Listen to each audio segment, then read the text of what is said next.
If disaster struck your home right now, could you survive for 2 weeks without any outside help? Since 2020, emergency response times in the United States have tripled. That means when crisis hits, you could be completely on your own for far longer than you ever imagined. Just think about what happened during the Texas freeze in 2021, Hurricane Ian in Florida, or the prolonged power outages that left Puerto Rico in darkness. Families weren't just inconvenienced, they were stranded, struggling, and in some cases, fighting for survival. Here's what most people don't know.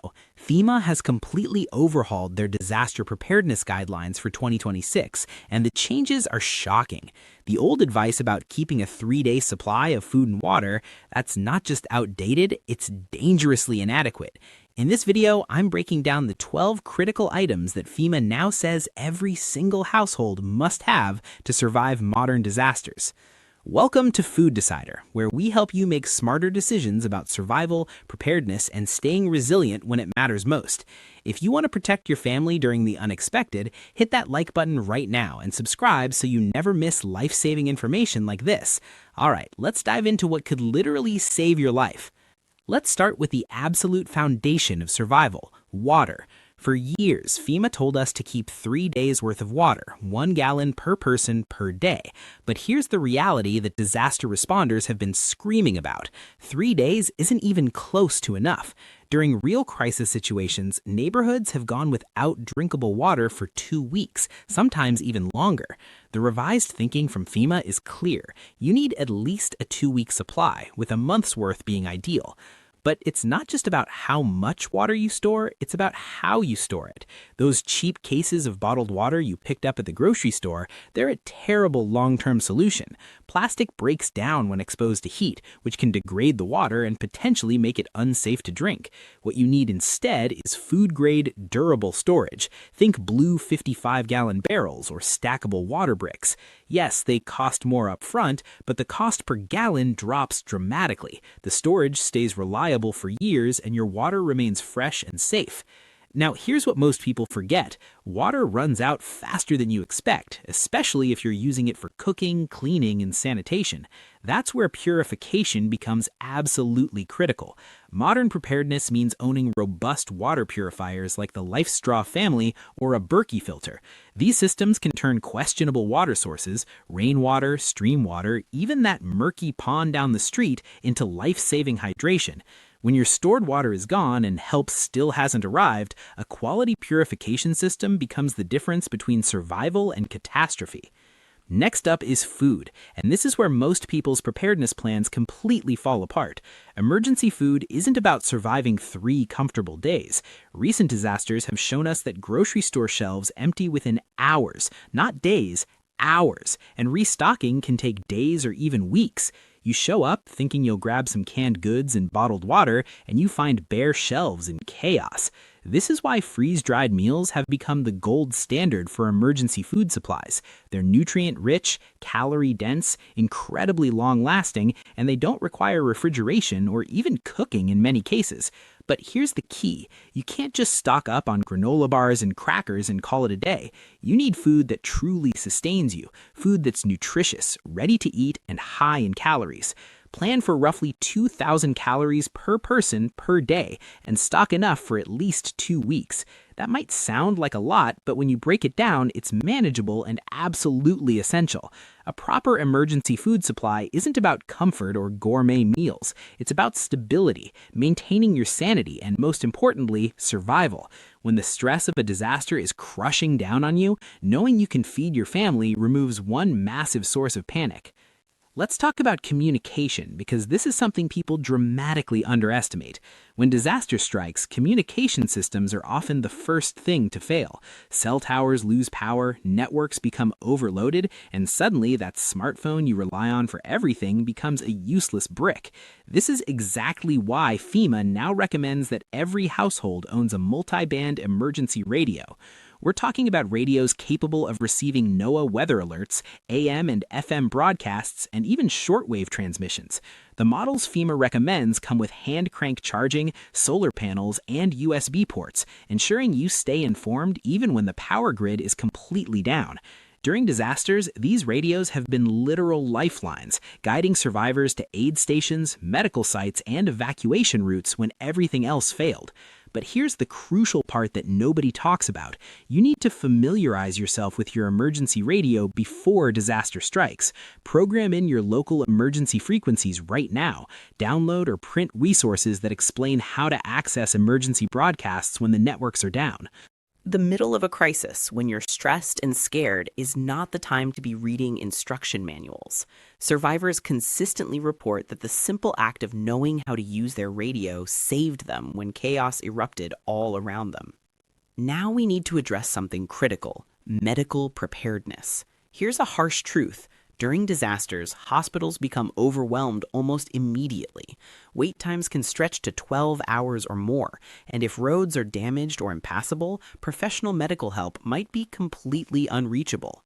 Meanwhile, simple injuries that would be minor under normal circumstances can quickly become life-threatening without proper supplies or knowledge. This is why FEMA's updated guidelines emphasize going way beyond basic first aid. Yes, you need bandages, antiseptics, and painkillers, but there's one overlooked essential that could save your life: at least a 30-day backup supply of any prescription medications. If someone in your household relies on daily medication for diabetes, high blood pressure, asthma, or any chronic condition, you need to work with your healthcare provider right now to ensure you can build this backup. Don't neglect diagnostic tools either. Blood pressure cuffs, thermometers, and glucose monitors might seem like overkill until you're in a situation where you can't reach a doctor and you need to monitor someone's deteriorating condition. These tools give you information, and during a medical emergency, information can mean the difference between making the right decision and making a fatal mistake. When the power goes out and stays out, light becomes both a psychological and practical lifeline. FEMA now recommends a layered illumination strategy with 3 distinct levels. First, personal lighting. That means headlamps for each person in your household. Why headlamps instead of flashlights? Because they're hands-free, which is absolutely critical when you're trying to perform first aid, prepare meals, or do any task that requires both hands. Second, area lighting. You need portable lanterns, preferably solar-powered ones that can illuminate entire rooms or outdoor spaces. These become your new normal when the sun goes down and there's no electricity to flip a switch.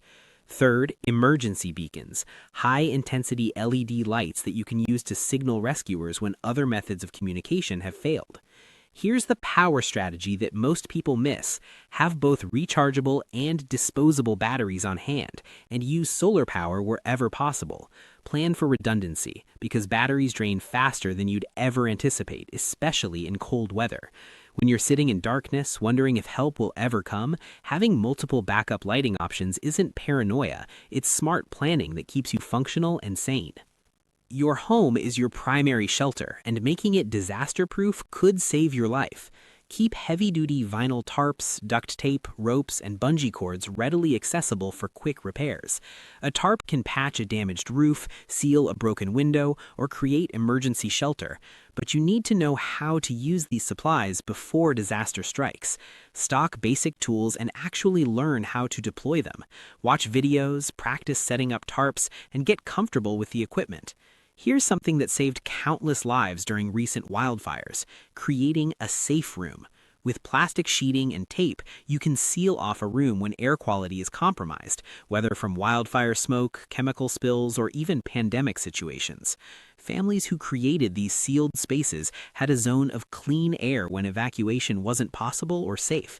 It's a simple concept that requires minimal investment but provides maximum protection when you need it most. Fire is one of those double-edged necessities that requires both respect and preparation. FEMA now emphasizes 2 critical aspects: fire suppression and fire creation. For suppression, every home needs the right fire extinguishers. We're talking extinguishers rated for regular fires, chemical fires, and electrical fires. You also need smoke detectors with battery backup and fire escape ladders if you live in a multi-story home. But here's the other side of the equation. You might actually need to create fire. When power and gas lines fail, you could still need to heat food or purify water. Waterproof matches, lighters, magnesium fire starters, and portable camping stoves ensure you aren't left vulnerable when the grid goes down. The key is understanding both sides, knowing how to prevent fire from destroying your home while also knowing how to safely create fire when it becomes a survival tool. Let's talk about something most people find uncomfortable but absolutely critical: sanitation. When flush toilets stop working and showers run dry, sanitation becomes your frontline defense against disease. This isn't just about comfort, it's about survival. Cholera, dysentery, and other waterborne diseases can spread rapidly in unsanitary conditions, and during a disaster, medical care might not be available to treat these infections. Stock up on moist towelettes, hand sanitizer, feminine hygiene products, baby diapers if needed, heavy-duty garbage bags, and portable toilet setups. These supplies allow you to maintain basic hygiene when modern plumbing fails. And here's something emergency psychologists will tell you: maintaining hygiene is also about mental health. The simple acts of brushing your teeth, wiping your face, and feeling clean help maintain morale during extended emergencies. When everything else feels like it's falling apart, these small acts of normalcy can keep your family stable and prevent despair from setting in. Here's something that catches people completely off guard: cash. In our digital world, we've become so accustomed to tapping cards and phones that we forget cash exists. But when the power grid collapses or internet connections fail, digital payments vanish instantly. Just ask anyone who lived through recent hurricanes and found themselves with full bank accounts but no way to access their money. FEMA now explicitly recommends keeping at least $500 in cash, and this is critical. It needs to be in small denominations: 20s, 10s, 5s, and 1s. During emergencies, nobody has change for a $100 bill, and that crisp Benjamin in your wallet becomes worthless. But cash and small bills, that becomes flexibility and leverage. It means you can barter for fuel, buy food from neighbors with supplies, or recruit help for urgent repairs. Store your cash securely in waterproof containers and keep it in multiple locations. Don't put all your eggs in one basket. And here's a crucial safety tip: don't advertise what you have. Desperation can make people do things they wouldn't normally do, and broadcasting that you're carrying significant cash during a crisis is asking for trouble. After disasters, proving who you are becomes essential for everything from insurance claims to receiving aid to starting the recovery process. This is why FEMA emphasizes safeguarding both paper and digital copies of critical documents. We're talking about IDs, insurance policies, bank account information, medical records, and emergency contact lists. These should be stored in a waterproof and fireproof safe, and you should also have digital backups on encrypted USB drives. Here's a backup strategy that saves lives. Keep multiple contact lists that include both local and out-of-area connections. During disasters, local communication might be completely down, while long-distance lines still function. That relative 3 states away might be your only link to the outside world, so make sure you know how to reach family or friends far away when local infrastructure fails. Write these numbers down on paper. Don't rely solely on your phone's contact list, because if that battery dies and you can't charge it, all that information becomes inaccessible. Temperature extremes kill more people during disasters than you might imagine, yet this is one of the most overlooked aspects of preparedness. For heating, invest in kerosene heaters, but only use them with strict ventilation protocols. Stock sleeping bags rated for cold temperatures and thermal blankets that reflect body heat. And this is absolutely critical: always use a carbon monoxide detector with battery backup when using any fuel-burning heat source. Carbon monoxide is an invisible, odorless killer that has claimed countless lives during winter emergencies. For cooling, the preparation is just as important. Battery-powered fans, cooling towels, and electrolyte powder packets can prevent heat stroke, which is a silent killer, especially for children, elderly family members, and anyone with pre-existing health conditions. When temperatures soar and air conditioning fails, your body needs help regulating temperature, and these simple tools provide that assistance. The key here is redundancy and caution. Have multiple options for both heating and cooling, and always prioritize safety over comfort. Dying from carbon monoxide poisoning because you were trying to stay warm is a tragedy that's entirely preventable with the right equipment and knowledge. Finally, let's talk about tools. During a crisis, you become your own handyman, your own repair person, your own problem solver. You can't call a professional and wait 3 days for them to show up. This is why every household needs a quality multi-tool that includes pliers, screwdrivers, and a knife. But don't stop there. Stock screws, nails, wire, zip ties, and a small hammer. The ability to make fast repairs means real safety. Whether you're boarding up broken windows, securing tarps over a damaged section of a roof, or hacking together a fix for a door that won't close, tools give you control when everything feels chaotic. Here's a practical tip that will save you enormous frustration. Organize your hardware kit in a labeled, easy-to-find container. When you're stressed and working against time, the last thing you want is to waste precious minutes hunting for the right wrench or screwdriver. Everything should have a place, and you should know exactly where that place is. Now let's talk about the mindset that makes all of this work. Looking at this list of 12 critical items, you might feel overwhelmed. That's completely normal. Here's what you need to understand. This isn't an all-or-nothing checklist. You don't need to buy everything tomorrow. Build your preparedness kit one item at a time. One purchase per week is doable for almost every household, and within 3 months, you'll have transformed your family's ability to weather a crisis. But buying the supplies is half the battle. You need to familiarize yourself with every tool and every plan. Practice setting up those tarps. Learn how to operate your emergency radio. Light those lanterns. Even practice making a fire safely. When disaster strikes and adrenaline is pumping through your veins, muscle memory becomes your best friend. The actions you've practiced dozens of times will flow naturally, even when your mind is clouded with stress and fear. Here's something beautiful about preparedness that often gets lost in the fear-mongering. This isn't about paranoia or becoming some isolated survivalist hiding from the world. Real preparedness is about resilience, self-reliance, and gaining the ability to help others. The goal isn't isolation, it's becoming the neighbor everyone hopes to have when crisis strikes. You want to be the calm, equipped person who can lend a helping hand, share crucial information, or provide assistance to someone who didn't prepare. Think about the communities that recover fastest after disasters. It's not the ones where everyone hoarded supplies and locked their doors. It's the communities where prepared individuals came together, shared resources, and helped each other survive and rebuild. Your preparedness doesn't just protect your family, it strengthens the entire community around you. Disasters are no longer distant possibilities that we read about happening to other people in other places. They're unfolding with increasing frequency and severity right in our own backyards. The supply chains we once trusted to always be there can be toppled overnight. The emergency services we counted on to arrive quickly are stretched thinner than ever.